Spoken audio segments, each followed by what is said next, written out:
This is a continuation of the first session, which will look at real estate as a service holistically from an African standpoint. So it's the future of real estate as a service, panel discussion, an outlook and discussion on the new way of conceptualizing Africa's real estate sector.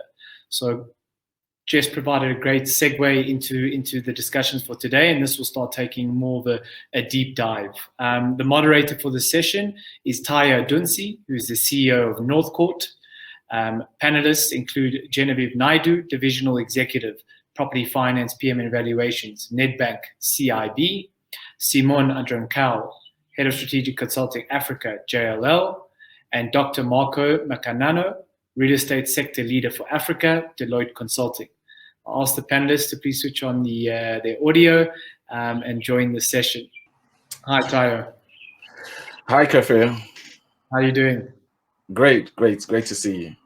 You too. Perfect. The rest of the panel are joining. Hi, Marco. You're on mute. Yeah. Yes, I am. I'm very well, thanks. How are you?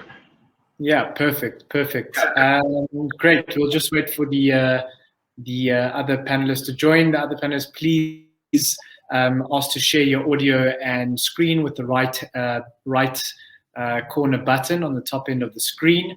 And then Tayo, I'll hand over to you. I've introduced briefly the panel, and I'll lead on to you, and hopefully Genevieve and Simon are able to join us in the next couple of seconds. There we go. Great. Tayo. Good morning, everyone. Morning. I'll leave it up to you. Thank you. All right. Thank you so much, Kafir. Great to have you, Marco and Simon. Hopefully Genevieve would join us in a minute or two. Lovely presentation by Jess, opening up the conversation on real estate as a service, which has been a growth area, in real estate on the continent. From a West African perspective, operational real estate offerings have kept us very busy, structuring transactions, and funding. And I know that's been the experience across the continent, East Africa, South Africa, and I'm sure we're going to have a great conversation about that today. So I'm just going to start off with you, Simon. Where do you kind of, obviously Jess has done a great presentation, but where do you kind of see the growth areas for real estate as a service on the continent? And in particular, what do you think is driving this? Thank you, Tayo. So from my perspective, and also based on all the work we've done on the continent in the sectors, I will choose three main growth areas for real estate as a service. The first one will be purpose-built student accommodation.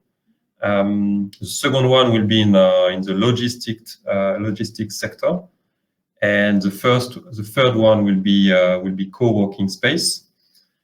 So diving into the drivers of those three. So if we look at the first one, so purpose-built student accommodation, and if we want to generalize it at a continental level, I would say that Africa enjoy a very good demographic base. We've got young population. We've got an increase in the enrollment rates in higher education. We also see an increase in online higher education, and that phenomenon that appeared with COVID-19, whereby you've got a lot of students who are studying online. They're no longer going to campus, or they're on and off.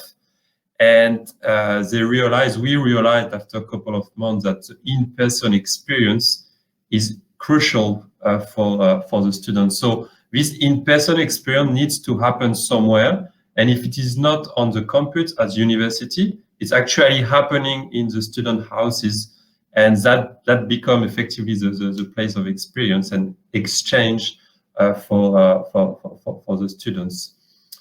If we look at the second sector that I've mentioned, logistics, the key driver behind the growth of the logistics sectors in Africa will be the rising demand for FMCG goods in general, the increase in online retail that is underpinned by the rising spending power in general, as well as the increasing internet and mobile phone penetration on the continent. And in parallel of that, you also have this trend that more and more companies realize that it's not the best use of their equity to be trapped and invested in brick and mortar installation, and they rather outsource that to third parties, to specialists providing logistic space for them. Finally, on co-working space, so that's a topic that will be unpacked further during other discussion in this event. But just to give some key driver behind the growth of co-working space. Clearly, with the new way of working, there is a dire need to be more agile, and clearly you can't be agile if you own your office space, or even if you're engaged on a long-term lease and you are to do a certain level of fit out. You've incurred a lot of capex to accommodate your employees. So clearly, one of the drivers that I see in post-pandemic or still pandemic situation is the agility that the corporate need to have, and that's really driving more and more corporate clients into co-working spaces. Great, lovely thoughts. Thanks for that, Simon. And yes, I will be taking you up on the. I mean, I know there's a panel or thereabout on co-working, but I will be trying to get your thoughts in a minute on what you think is the new face of co-working, if there's any, in a post-pandemic world. So just to prep you on that. Genevieve, if you don't mind sharing your video, I will be coming to you in a moment. Just share your video and get comfortable with the panel. Marco, I'm just going to ask you, in a similar question, just to flow from Simon's thoughts, on the big wins in terms of operational or real estate as a service and the drivers. But just want you to talk a little further on how you believe technology, new media, what I will term as contemporary behavior, how these things are changing demand for real estate and shifting it towards operational real estate or real estate as a service, if you would, how these things are essentially informing this shift. So I think the interesting dynamic that we're noticing now is that real estate is having to become far more customer-centric and user-centric in its approach. If one were to equate the real estate of old to the real estate of new, where in the older model, the metric or the commodity of value was square meterage, effectively the role of the landlord was to provide space inside of which the tenants and the users would then come and go about their day-to-day. But the fixed model of income was based on the fact that we will give you space for a certain amount of time. Now the shift is to more of a consumption-based model, where it's not about coming and providing the opportunity to do activity, but it's in managing those activities per se. So what we're noticing now is that real estate is becoming far more service-centric, and effectively is becoming the conduit through which landlords can provide services, often digitally enabled. So an interesting comparison or analogy to make would be real estate of old was like Google. You walk into it, you search for something, and it's up to you to make of that experience as you need, but you're left to your own devices. Real estate as a service is much more like Facebook, where it's pushing information to you that is complementary to the activity and to your personalized interests. So when I walk into a space, I'm presented with those things that are important to me in order to enable my work, in order to enable my experience. And it's in providing those services that the monetization opportunity therefore lies. And if one also looks at another technology analogy, where bricks and mortar is now shifting to a consumption-based service, what I mean by that is you pay for what you use when you use it. This was the approach that Amazon, for example, took to their business model, where previously they had books and were selling books. Then they said, let's provide infrastructure to the world. They can leverage our infrastructure in order to enable their business. So we'll provide computing power, we'll provide connectivity, we'll provide services that turn the data into new value. Like, for example, feed your CCTV camera into our services and we'll do facial recognition for you. So that's the idea of providing infrastructure to the end user and then allowing them to pay for it when they need it. And that is what real estate as a service is effectively becoming. It's a consumption-based model whereby you're allowing the space to be used. You're leveraging your infrastructure, providing infrastructure to the end user, and then providing microtransactions according to each of the deliverables or services or activities that the spables. And in doing so, it means that we can have a far more personalized experience for the end user. And of course, it means that as a tenant, I'm provided a means of becoming far more flexible in my use of the space, not my occupation of the space. So it's a shift in mentality towards user centricity and towards service provider as the new business model, as opposed to square meterage for rental. And of course, what that means is that the idea of knowing that you have 1,000 square meters let for 3 years is obviously becoming an element of the landlord value proposition, which is being disrupted, but it's the inevitable disruption. No more do we buy Microsoft CDs and install Microsoft Word. Instead, we're going for a subscription and paying for the services and the features that we need when we need them. So this is the fantastic evolution, the necessary evolution, and real estate is effectively just behind the curve. It was always going to happen, but this has accelerated it. And this move to customer centricity means we can be far more focused on user experience. We can commoditize, we can put value and quantify user experience, and then tweak the technologies and support. Office space versus retail versus industrial, are all going to have slightly different value propositions aligned to the customer experience. They need to be specifically designed for, but in that lies an opportunity. Great. Thanks so much for those thoughts, Marco. And I mean, just also to prep here, I will be kind of trying to wrap my head around how this, is kind of like operationalized. How, are there separations between the DevCo and the OpCo, and where are values transferred and how yields are portioned and stuff like that. So we'll have that conversation in a moment, but I'm just going to go straight to Genevieve and just ask her in similar vein, what kind of Genevieve, welcome, by the way. I understand your video isn't working. Yeah, but I hope we can hear you. Can you hear me, Genevieve? Yeah, 100%. Yeah. Oh, brilliant. Thanks so much. So what kind of financing models do you currently see, or it's essentially used when financing real estate or operational real estate transactions? And it's just curious to understand how these are viewed. Are they seen as property finance transactions or venture financing transactions, and what are the implications of these? Thanks, Jan, and apologies to everyone regarding my video. Clearly it doesn't want to come on this morning. Maybe I'm having a bad hair day.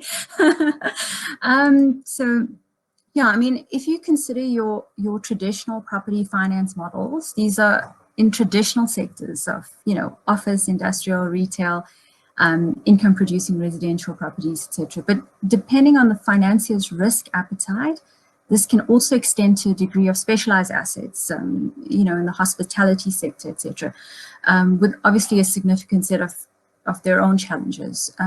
So what are the foundation elements of funding for traditional real estate? I mean, let's look at that. Does the property fundamentals stack up? Is it a good asset? Is it a good location that can be relet easily or sold easily? Is there a good secure cash flow stream? What is the strength of tenants, and of course the tenant stability of these rental flows? Then when you look at financing these assets, you look at it, what is the value of the asset and what level of gearing makes sense. It's really a play on LTV and ICR, right? So this is traditional banking. So when you start getting into OREs, it smells slightly different, as they're not necessarily traditional assets that funders have been used to in the past. And I say this with a caveat. And really, again, depending on the risk appetite of the financial institution, specifically within the property finance arena, some of these assets have been funded in the past using traditional models and traditional lenses. Some of these players, and for these types of assets, are actually multi-banked, and we've gotten our heads around it, understanding these assets fairly easily. There's also a further layer to this, obviously, depending on the market you're in and your clients, there are nuances, but it's not necessarily new. So, in terms of traditional models, we have used these in the past for some of these assets that we're looking at that fit into the, occupational real estate sort of mold. And then it's, once again, where do you want to be geared on these assets of this type, and what is the alternate use, etc., because these cash flows are quite different, right? The big question when we look at OREs is how to get comfortable around a varying cash flow. And some of these assets actually offer a different, they'll offer a different online rate versus going in person. As an example, the rental income fluctuates depending on the season or local or macro economy. So operational real estate is, I think, straddles both, and an understanding of the ongoing business of, at the property and investment in the real estate itself. So it's sort of like moving between the both, and I'm not necessarily saying that it's going to fit a particular mold that we are, in orthodox traditional financing models. Okay, so let's consider some of the factors that potentially make OREs more difficult versus traditional real estate for funders.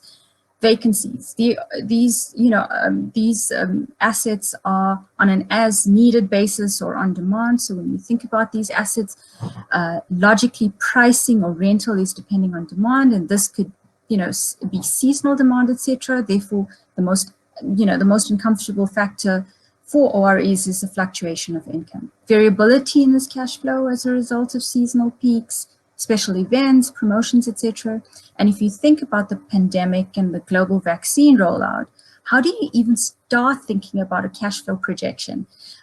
We think about new waves, lockdowns, travel restrictions in and out of countries, hotspots even within a country, and these sort of things play a massive role in trying to say, okay, well, how do you fit this into a traditional orthodox funding model, especially as a commercial financier?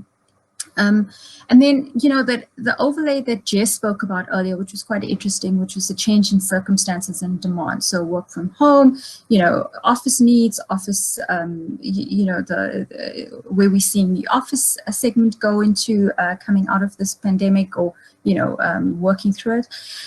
But also the last thing in terms of what, traditional financiers struggle with, I think, is the skills and expertise of the people managing the property and handling the day-to-day operations, which is critical. So, if it's a new model, what sort of experience comes with it? What are we looking for? How do, where does the skills and expertise from the team come from, etc. And that doesn't mean that all OREs have had the same, have had the same experience or behaved in the same way. And having gone through the COVID pandemic, we will no doubt see a shift in the market as well as a shift in mindset. So I'm saying, in spite of all of this, we will potentially see something move as a result of where we are now. Okay, but I won't assume this is going to happen overnight, right? We all know that the hospitality sector has been the hardest hit through the last year, and is continuing. Offices will definitely see a sense that into the future, general space requirements from tenants potentially will be lower, with a hybrid of working from home and working from the office. We know that there's going to be vacancies as a result of this, and potentially softening of rentals as demand further increases. So I do believe there will be potentially a shift into thinking differently on operational real estate versus traditional, but there's a place for both going forward. The question is, and does some of the straddle into venture capital financing, possibly until such time the concepts become more familiar to the traditional market, right? The question would be, how does real estate investors assess and quantify risk when looking at an ORE investment opportunity versus a traditional asset? The prospect of capturing that extra upside associated in these assets are there, but traditional models could potentially limit this or be punitive to these types of assets when we want to start thinking about them differently. Yeah. Thanks. Great. Great, thanks for that crash course in financing these things. And I mean, you just essentially helped us to understand that you need to think about this very differently, and understand the idiosyncrasies of each transaction, to be honest.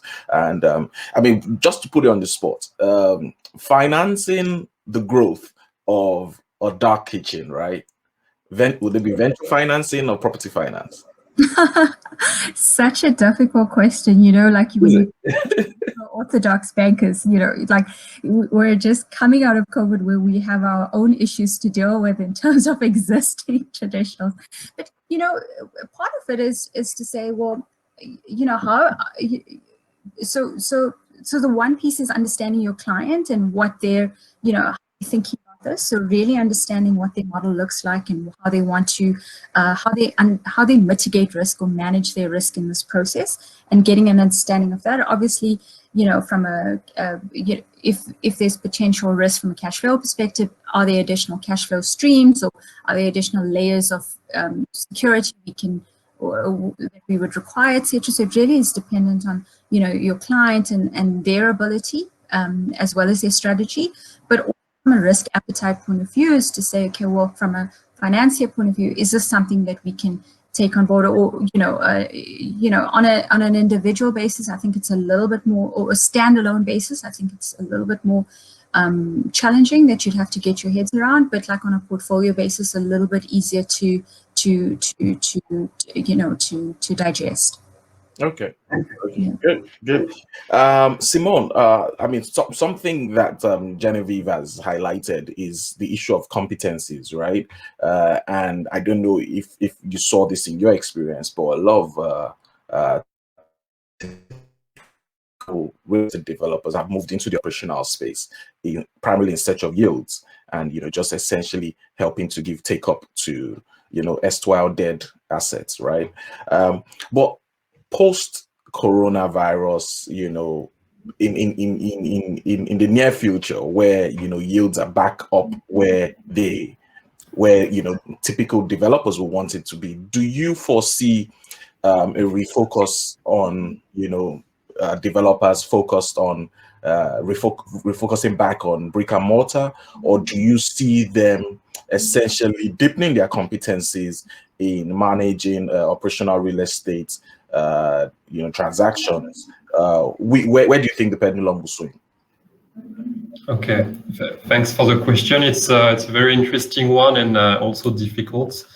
I mean, we can't know for certain, right? But I can give my guess of where this will go. The way I look at it, post-pandemic, and also as the market returns to normal, but also matures, it's likely that we will see a dichotomy between the traditional developers, brick-and-mortar developers, and some specialists that will emerge, like in specific real estate sectors. And those specialists are likely to develop further their competencies, from the development up to the operation of the assets, widening their scope of competencies. But to be honest, for now, what really matters for now in the short term, it's very much the demand, because before developers come back to developing per se, there is a need for the demand to come back. And like at the moment, this is still not the case for most of core asset classes in most sub-Saharan African markets. Okay, great. It seems Marco's dropped off. Hopefully he'll be able to join back. So Genevieve, I'm just going to go straight and talk about, and you're already touching on risk. I think you already highlighted which you feel is more risky, but I'm still going to ask you to further clarify traditional or operational.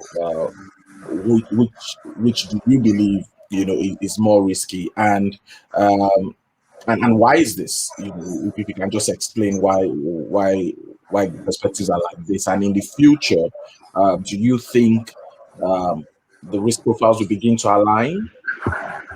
Yeah, I mean that's such an interesting question. And I think we're in, this point at which, especially from a South African point of view, where we potentially not been in this situation before, where, how we thought about traditional assets and traditional funding, and where we see property values continuously going up. We're now sort of at this juncture where things are not necessarily looking and feeling that way. And so when we talk about it's obviously easier to go, it's easier to look at traditional real estate assets currently, because where we are, I don't think we evolved adequately to understand the operational real estate model to its fullest, and I don't think it's the direction of travel's correct. So I do think we will actually move there, but I don't think it's necessarily happening overnight. I mean, we have our own issues from a traditional real estate point of view coming out of the pandemic, right? So I think also when you look at funding for these things, there's probably, we've seen dilution in value, and it's generally across most of the subsectors, and some of them have performed well. Your logistics and warehousing, and some other sectors have taken a massive hit, but others have short-term cash flow or liquidity issues. So you kind of go, okay, well, my traditional model is probably being shaken a bit at the moment. So you look at potentially more conservative levels of gearing over this period, and then say, okay, is there an opportunity then to now move into understanding the operational real estate assets better, and that's going to happen. So it will evolve, and it's going to. But I think if you think about sustainable and/or green assets in our markets, and these are emerging markets where you have traditionally had brown assets, and now you're seeing sort of a move or drive towards making buildings more green, making them more sustainable, better for tenants, etc. It doesn't shift overnight, so it's a sort of a progressive path of travel, but nonetheless, it's a journey. So I anticipate that this would follow the same suit, potentially, we can see how better from a financing point of view, to be able to understand these assets a lot better, and be able to fund them in the right way. Great. Thanks so much for those thoughts, Genevieve, and welcome back, Marco. Hopefully, sorry about that. Yeah. So I'm just going to ask how you think, and obviously from your last comments, you clearly understand these things very well. How this real estate as a service, can truly transform user experience in the retail, office, and perhaps even residential space. Absolutely. So it's an exciting new era in real estate, in that we have to consider the value of buildings, not just in the bricks and mortar, not just in their location, not just in the space that they provide for, but in the value that they give. So we're having to ask ourselves a question, everybody in this industry, from landlords to developers to tenants: why do we need the building? Why do we need to go there in the first place if the world has now shown us that there is another way? So why do we need an office? Why do we expect our employees to go? Or is a fundamental first question that everybody needs to ask themselves. The same for the shopping center. If we're not being realistic about answering that question first, then it makes the proposition around figuring out real estate as a service in terms of a value driver much harder. So once we figure out why that is, and for the office space, in my opinion, we look at employers.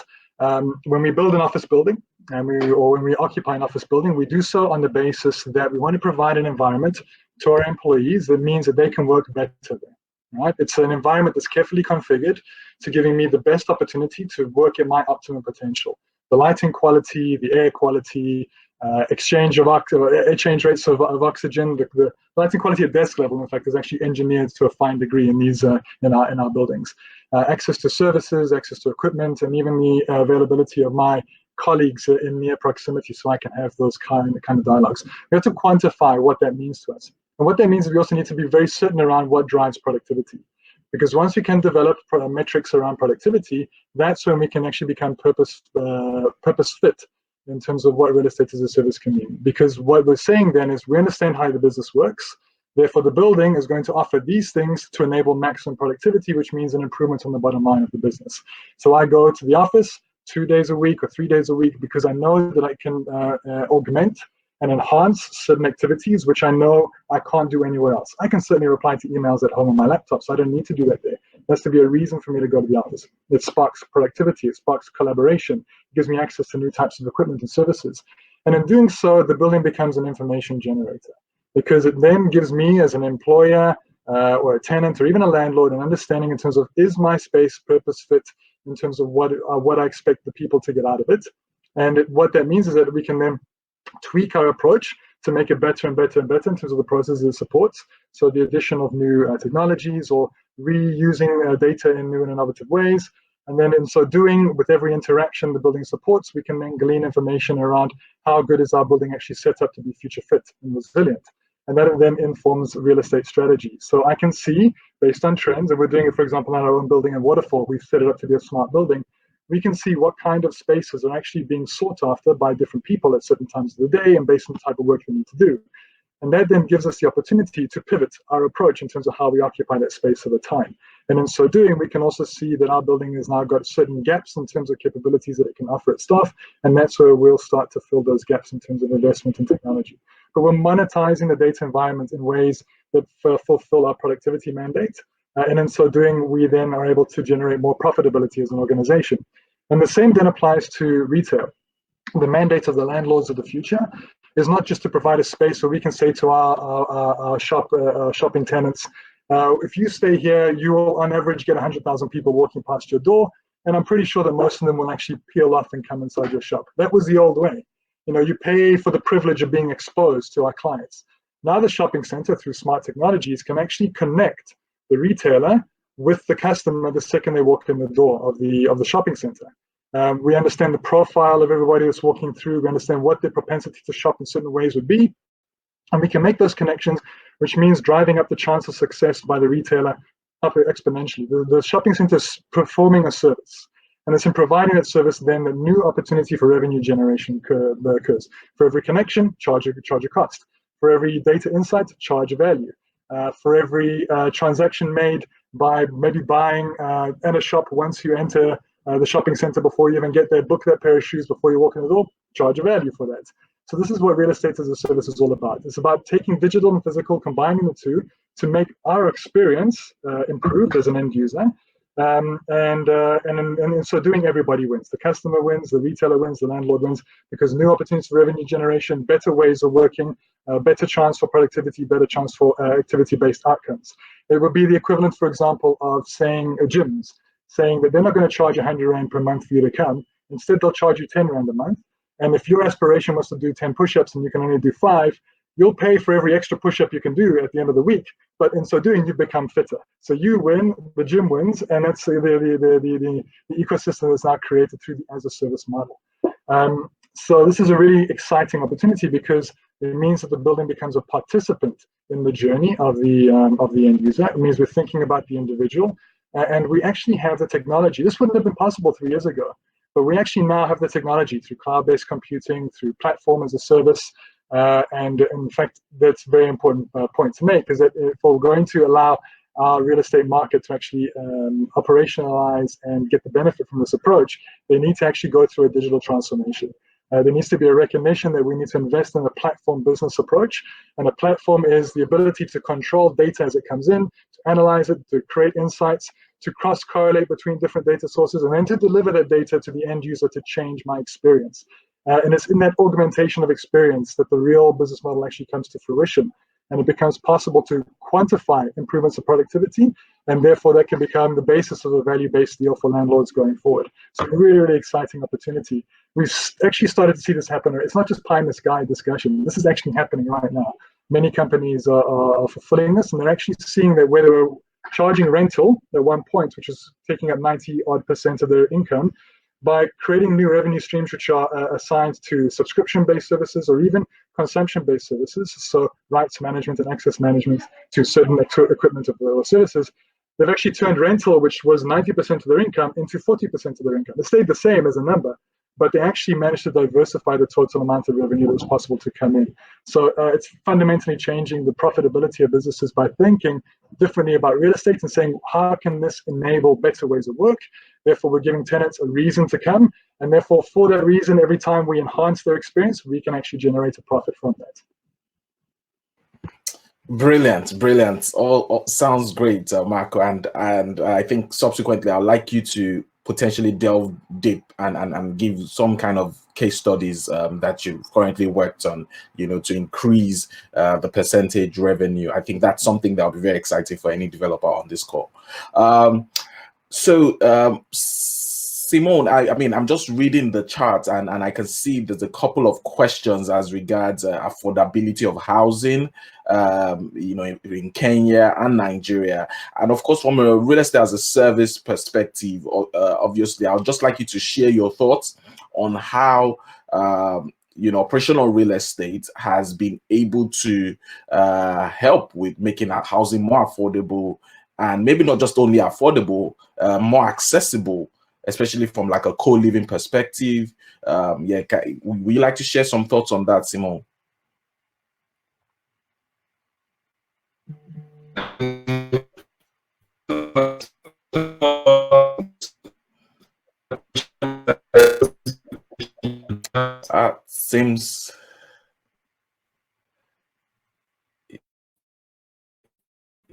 It seems, Simone, your internet might be a little wobbly.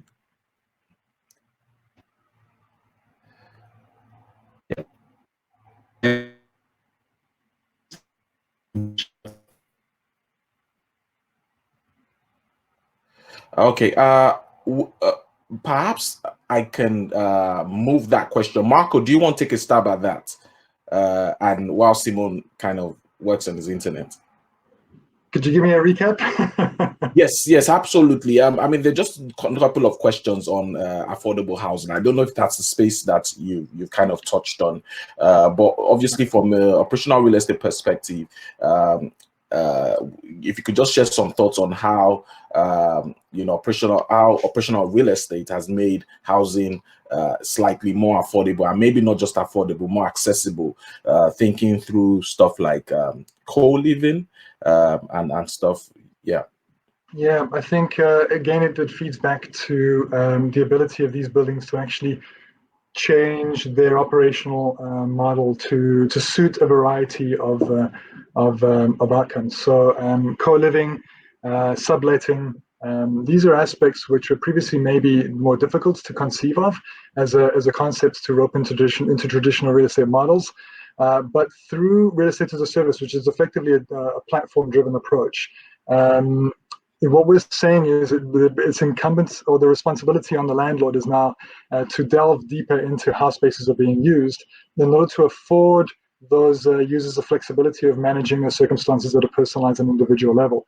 And in doing so, it means that we're actually providing out the market the opportunity to be much more diverse in terms of their rental and lease structures, because we're thinking about the day-to-day activities as opposed to the once a month type of compensation model. We're actually thinking about what is it that we're delivering on value on a day-to-day that benefits that end user, and giving them the flexibility to determine how to customize their own occupation of their space. But let me give it over to Simone, because I see he's managed to rejoin. I don't want to tread on any toes here. Simone, I'm not sure if you can hear us again.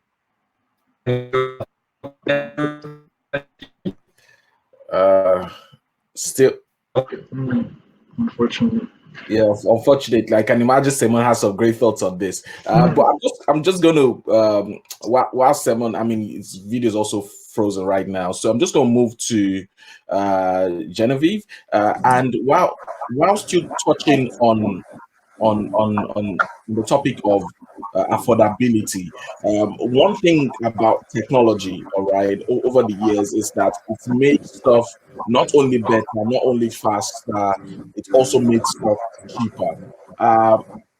From your perspective and stuff that's come across your table, do you think real estate as a service, operational real estate, has the propensity to make real estate in terms of value, like Mark has been touching on? Does it have the propensity to make real estate more affordable to the end user? Is that one metric you found interesting? Yeah, I mean, for sure. I mean, one of the things that you highlighted, Teo, was around, if you bring in digital or digital efficiencies, or how we or a technology or a new technology is, how do you bring this into the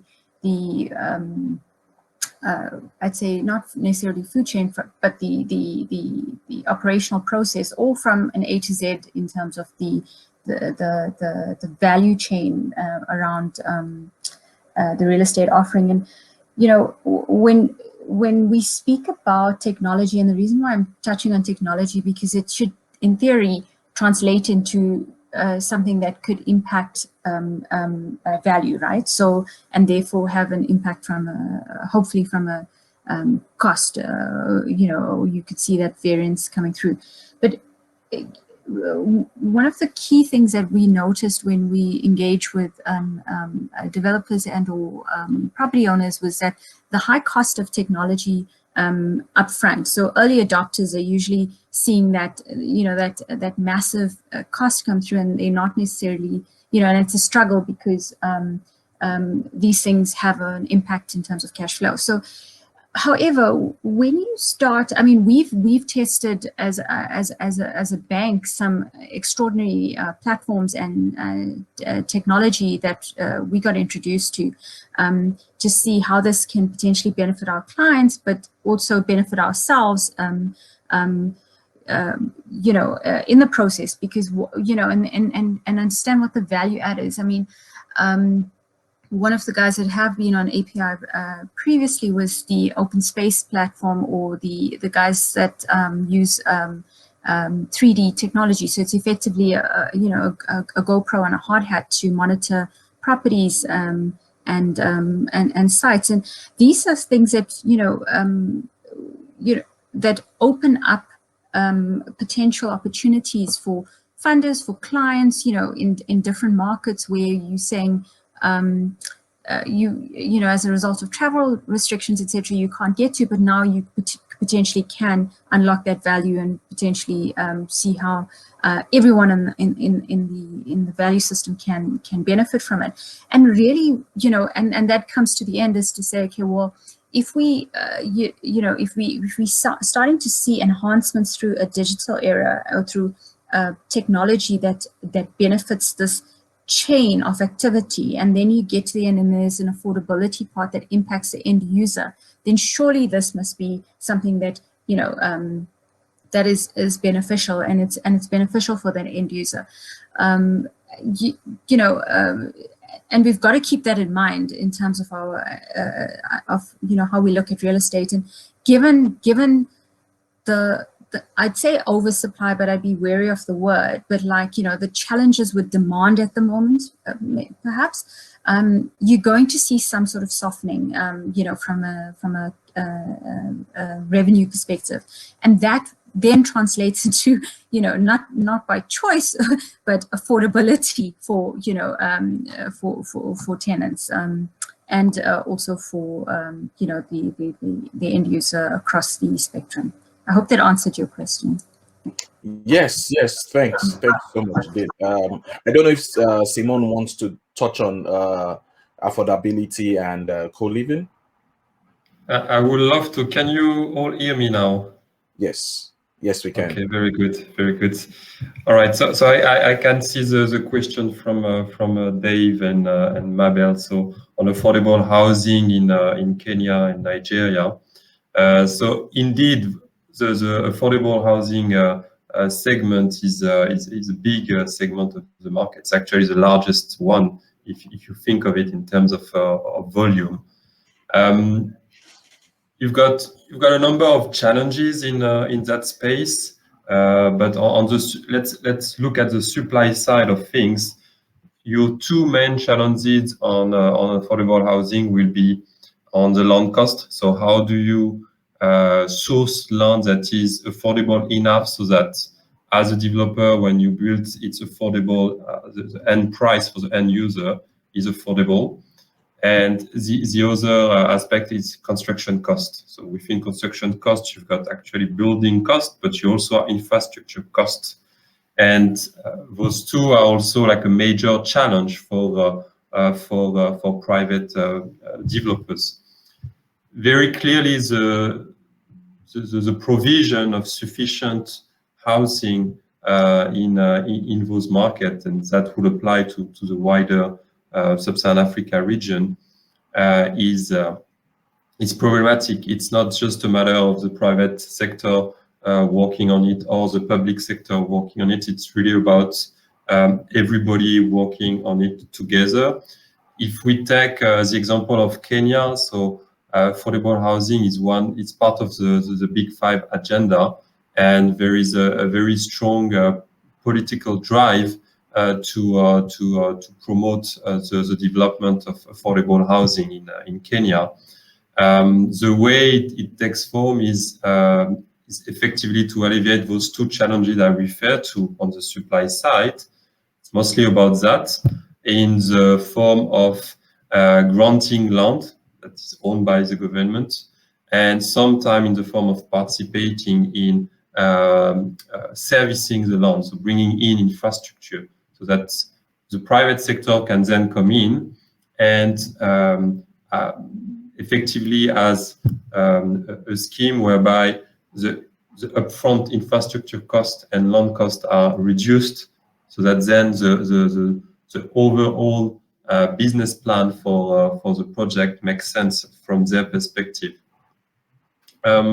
So that's an area, that's a sector where a lot of stakeholders are involved and are pushing to deliver more and more units to the population, particularly the low-income population and middle-income population as well.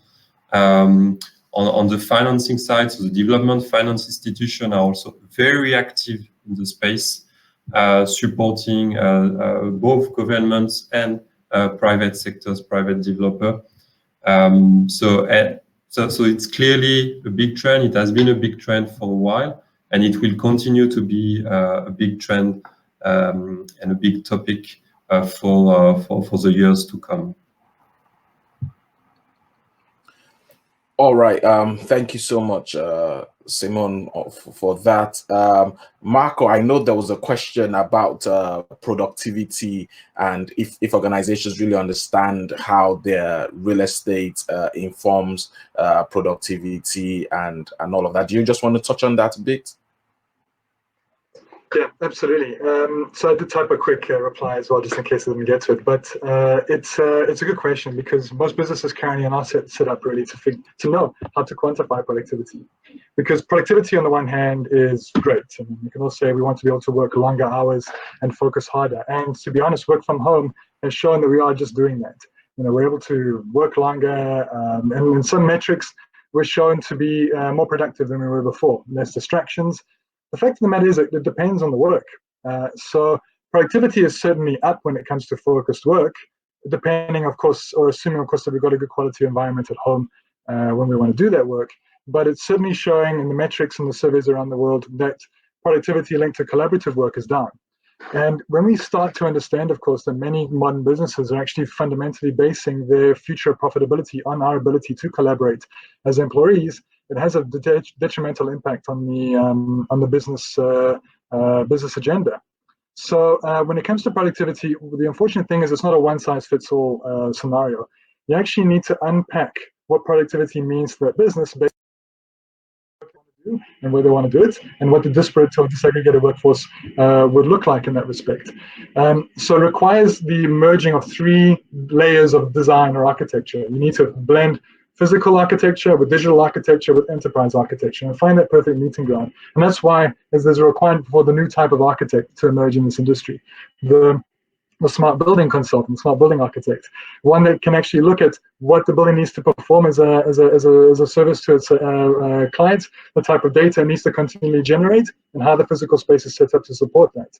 Without those 3 areas being looked at simultaneously, we're setting ourselves up for failure, and we're setting ourselves up for a situation where companies are going to go out and buy piecemeal technologies, buy a smart camera to serve one particular type of purpose. And it's that kind of an approach that results in more than half of projects actually ending up in failure. We ran a similar exercise for one of our clients, and we hypothesized, based on our investigation of the business, that we were able to boost productivity about an average of 17%, based on certain types of technologies being combined to enhance the ways of work that were particular and important to that organization. So it became a purpose-made exercise. And what was interesting in response to Genevieve's earlier comment is that the move by technology companies is evolving as well, in that we're not paying for something to get something. In construction and buildings, you buy a brick, you get a brick. In technology, you actually now are looking at as a service when it comes to technology. So if I want, for example, a smart camera, I don't buy a smart camera, but I push the cost of smart camera into operational expenditure by getting infrastructure as a service. So it actually means that we're able to outfit our buildings right from the very beginning at very low cost, and then receive the benefits of those devices and new technologies through operations, which can be amortized over time and offset against the boost in productivity or additional revenue. So we, for example, in our building, we made it a smart building for less than 0.2% of construction cost. And we radically transformed that. When compared to the cost it would take, for example, to turn a building into a green building, anywhere between 5 and 20%. So it's all about careful planning and architecture. And that means it becomes possible to actually ring fence and strategically identify which technologies happen when, and then phase in the integration of these technologies across the operational lifespan, whereby we, for example, calculated that based on return on investment for that particular enterprise, that it would pay for itself inside of 6 months. Thereafter became just profit, based on what the impact would be on the bottom line of the business. Increasing productivity, improvements in workplace experience and client management, as well as operational efficiencies through cost of consumption, as well as economizing on facilities and space management. So a whole host of things. It's a complex problem to unpack, but in simple answer to your question, yes, you can quantify and put metrics to productivity, but you've got to delve into what it needs to achieve. And that's the shift that landlords now need to do, is to actually understand what does a tenant want to do with our space. So I just want to add to Marco's point, because that's such a key critical point in terms of. Yeah, great. Thanks so much for your thoughts, Marco. Genevieve, I see your camera, your audio came on there, so I'm just gonna go ahead and ask you what may be a final question, because I know we're running out of time. I'm just sitting here thinking how and I know you touched on it earlier when you were speaking, but how you value operational real estate transactions over and above traditional real estate transactions. What are the differences? What are the considerations? And are there any some kind of like alignment? Yeah. So that's a good question. But I just want to talk about a point that Marco raised earlier, or just now, which was quite key critical in terms of how we see the future evolving for us as a real estate sector. Is that when you start pulling in these operational efficiencies and where buildings become nicer to be in versus brown sort of traditional buildings, the demand for space in these sustainable buildings, or buildings that are more comfortable, would be higher in theory than the ones that are traditional and orthodox. So when you have a situation where supply is potentially exceeding demand, and you have a tenant that wants to go into a building, the likelihood of that tenant going into a building that is more comfortable and has, the operational efficiency of it is better, is much higher than, a building that is a bit more, not as evolved, for lack of a better word. So, when you think about that in the traditional sense of how do you value an asset, and that's to your point, Teo, is talking about how do you break down those operational efficiencies? What does it mean from an expense point of view? How does it impact your income line? And that's to the same point that I just raised, which is, the likelihood of a tenant being in a building that's offering, or a smart building that's offering these things versus not, is obviously higher. Then you start seeing that value variance come through, and you could argue it on the income line, on the expense line, in terms of recoveries, etc. And we really, and as you start putting together that model to understand, it's not necessarily, or the question is, does an offering like a smart building enhance the value, or does a non-smart, non-green, non-sustainable, non-comfortable building decrease in value over time? So which is a likely scenario, and I do think that that's coming, and that's all I have on my side. All right, great. Thanks so much, Genevieve. As we begin to round off, I'll just like to kind of like take final thoughts and pretty much on the essential on the theme of our conversation on what is the future of real estate as a service. And I will start off with you, Simone, and I would like you to talk about the future of residential real estate as a service and office real estate as a service. So I think for residential, we'll see a lot more of co-living, a lot more of flexibility of the offering in general. It's kind of similar to what we've been experiencing in the co-working space on the office side. And on the office side, I think we'll just see more of co-working with more flexibilities, more technology to drive a higher level of productivity, and really ensures that real estate is leveraged in a way that is enabling more productivity for companies and teams. Okay, thanks so much, Simone. From you, Marco, what is the future of retail real estate and industrial real estate? Yes, please.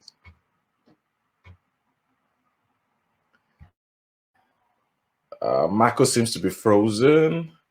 Okay, so perhaps he'll join us back in a minute. But Genevieve,